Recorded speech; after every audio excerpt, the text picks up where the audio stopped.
David, you started out as a journalist on the city desk of the Baltimore Sun. The first time I think you had an awareness of the impact of drugs on your city in Baltimore. Since then, you've written a book called The Corner, which observed a specific corner in West Baltimore.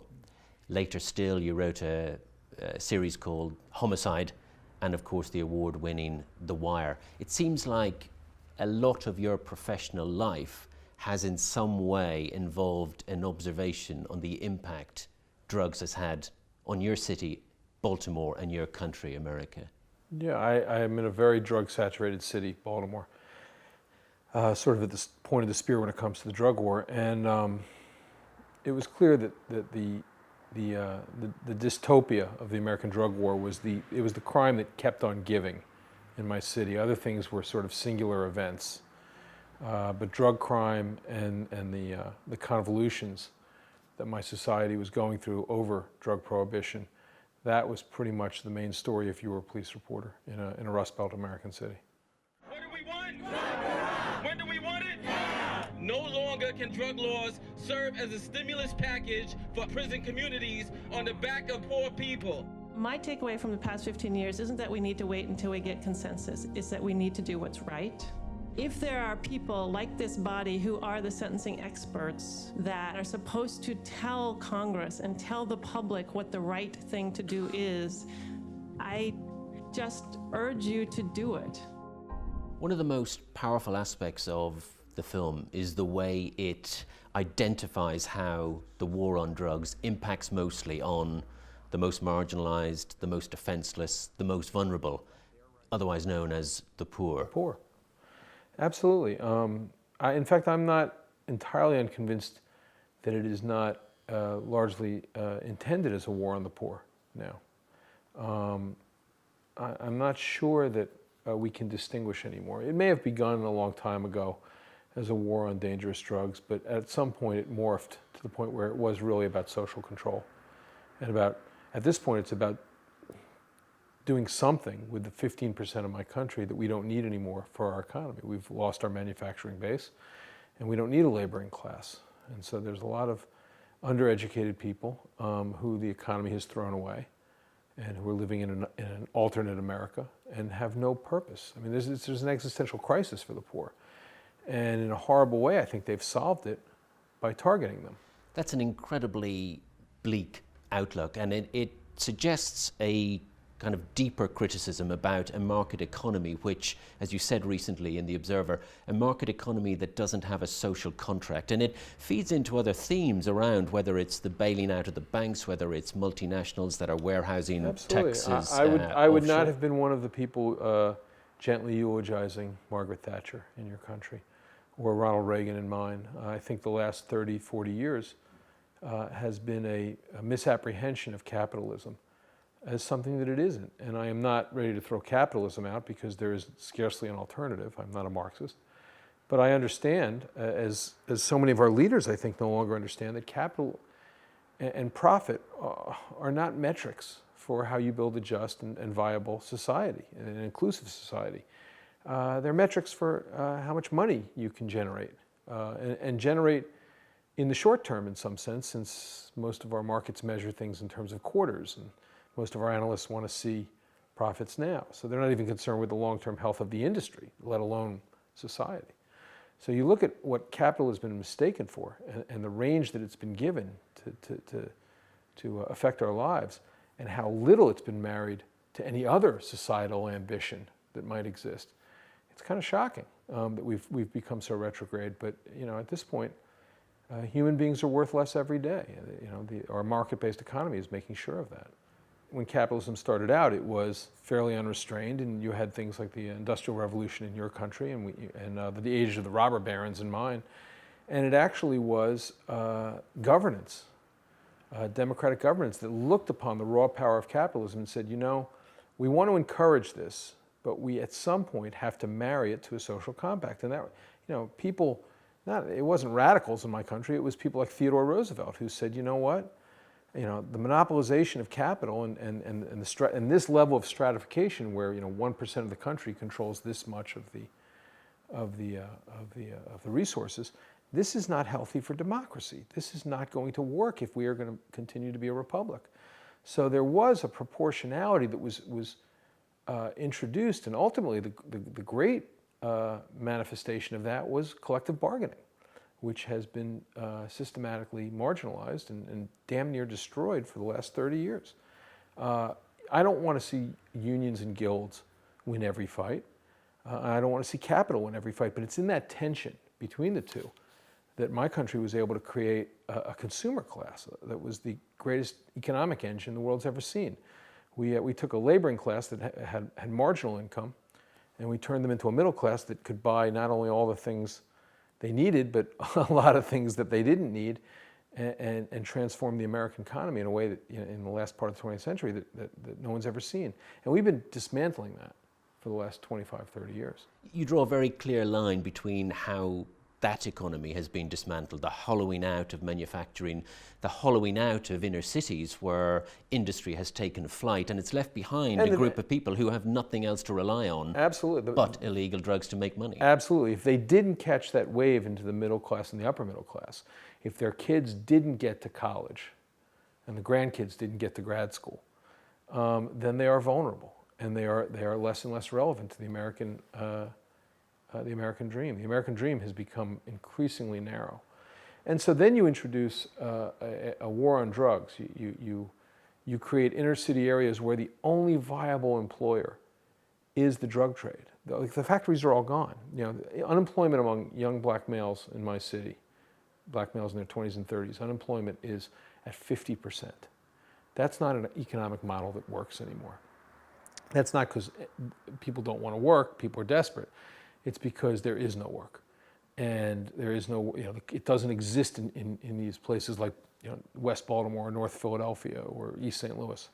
And then you introduce this incredible factory that is always hiring, which is the drug corner. And you start using morality to suggest that people shouldn't go to work, shouldn't find meaning in the one industry that's left in their world. They should just say no to drugs. Morality is, in some ways, the last refuge of a scoundrel, much like patriotism at this point. One America lecturing the other on morality when they've already distanced themselves from their fellow citizens in that way is a very cynical act.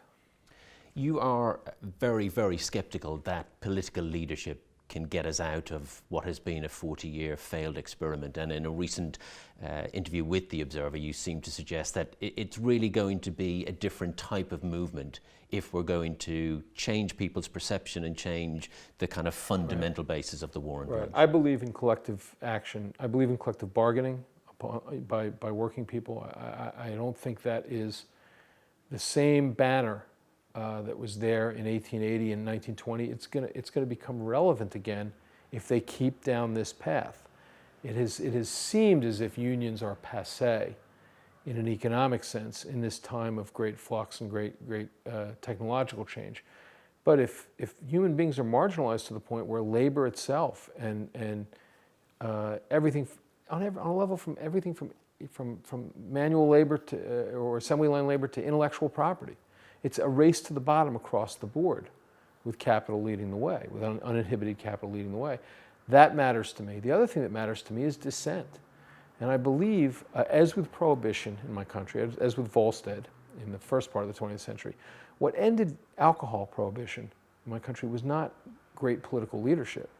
It was an unwillingness of 12 Americans to sit on a jury and put a 13th in jail for making gin in their bathtub, or for selling gin, or for drinking gin. And ultimately, that is going to be the answer to the drug war. It's going to be jury nullification. And you're already seeing it in places like Baltimore, where they can't get a jury to put another young black man in jail. They don't believe the police, and they don't believe in the result, and they're already walking away with verdict after verdict. Although I don't think it's as intensely political. They're not citing chapter and verse on jury nullification, on the morality of that. They just feel it.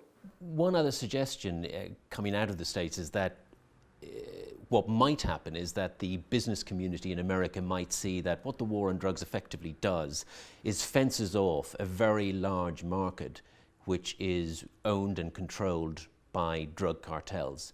And there is a certain certain number of people in right-wing libertarian circles in America who are saying, we'd like to get our hands on that market. Right. If Move there's it cash from the involved, cartelist right, to the capitalist. Right. If there's cash involved, you can always depend on the libertarians and the conservatives. I'm a little cynical about that.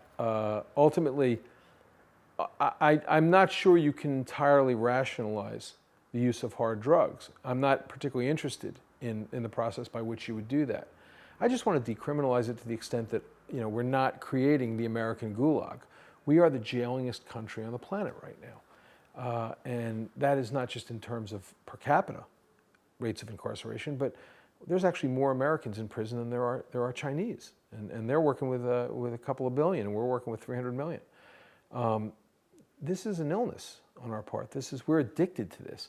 And ultimately, for as many capitalists or libertarians who say, there's profit in here, and there's venture capitalism that can be done here with this illegal drug market, there are also corresponding capitalists and venture investors who are lobbying, their companies are now lobbying American legislatures for harder drug laws and for harder laws against illegal immigration.